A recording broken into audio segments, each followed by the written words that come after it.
30대 여성이 정신과 의사인 나를 찾아왔다.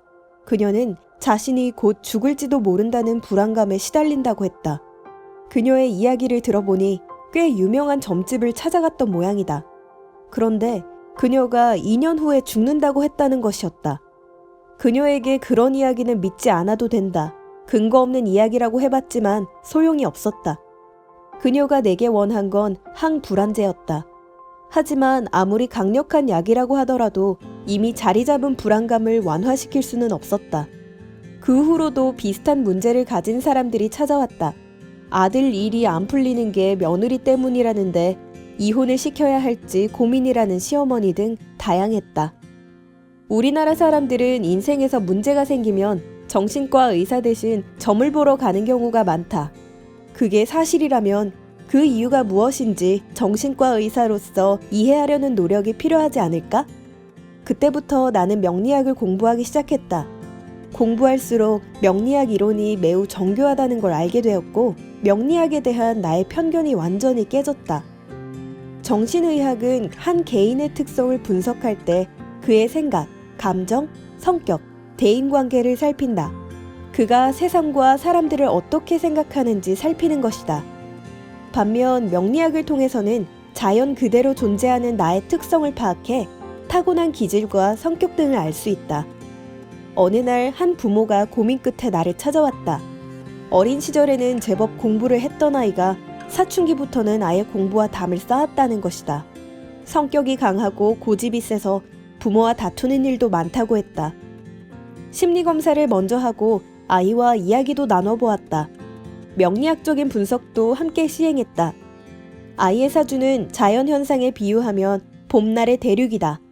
꽁꽁 얼어붙은 땅에서는 아무것도 자라지 못한다. 그런 경우에는 공부에 흥미도 없고 밖으로 그 강한 기운을 사용하려 하므로 한자리에 앉아서 공부하지 못한다. 나는 부모에게 아이를 믿어볼 것을 당부했다. 다만 공부에는 큰 뜻이 없으니 운동 쪽도 괜찮겠다고 조언했다. 이후 아이는 운동으로 진출해서 역량을 잘 발휘하고 있다. 부모가 아이를 이해하려고 노력하다 보니 관계도 좋아졌다고 한다. 아이의 적성을 찾는 좋은 방법은 먼저 인지기능 검사를 해 좌뇌와 우뇌 중 어떤 능력이 더 우수한지를 분석하는 것이다.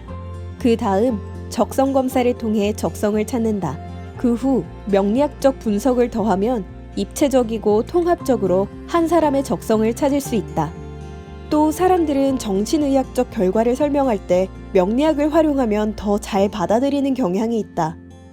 예를 들어 심리검사를 하고 나서 성격이 급하고 충동적이라고 말하면 받아들이기 힘들어한다. 사주에 불과 물이 충돌하는 오행을 가지고 있어 번개가 번쩍하는 것처럼 급하고 충동적이라고 하면 그걸 어떻게 아느냐고 놀라면서 쉽게 받아들인다. 불륜에 빠진 여성이 있었다. 그러지 말라고 여러 번 말했지만 효과가 없었다. 나는 당신의 사주에 따르면 잘못된 관계를 끝내지 못할 경우 모든 것을 잃는 처지가 될 것이라고 말해주었다. 당신은 빛나는 보석이므로 더 빛내려고 노력한다면 멋진 삶을 살 수 있을 것이라고 위로해 주었다. 놀란 그녀는 다시는 그 사람을 보지 않겠다고 했다. 물론 그런 말을 들려주기 위해서는 나와 내담자 간에 깊은 신뢰가 있어야 하고 세밀한 정신의학적 분석 결과가 전제되어야 한다. 그런 의미에서 나는 인간을 탐구하는 두 학문의 만남이 꼭 필요하다고 생각한다.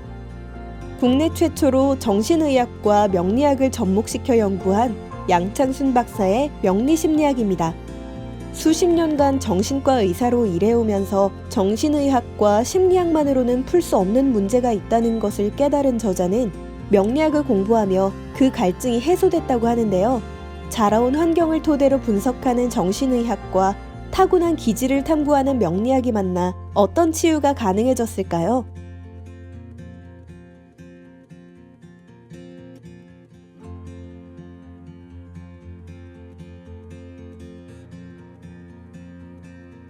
이 콘텐츠가 도움이 되었다면 구독과 좋아요를 눌러주세요.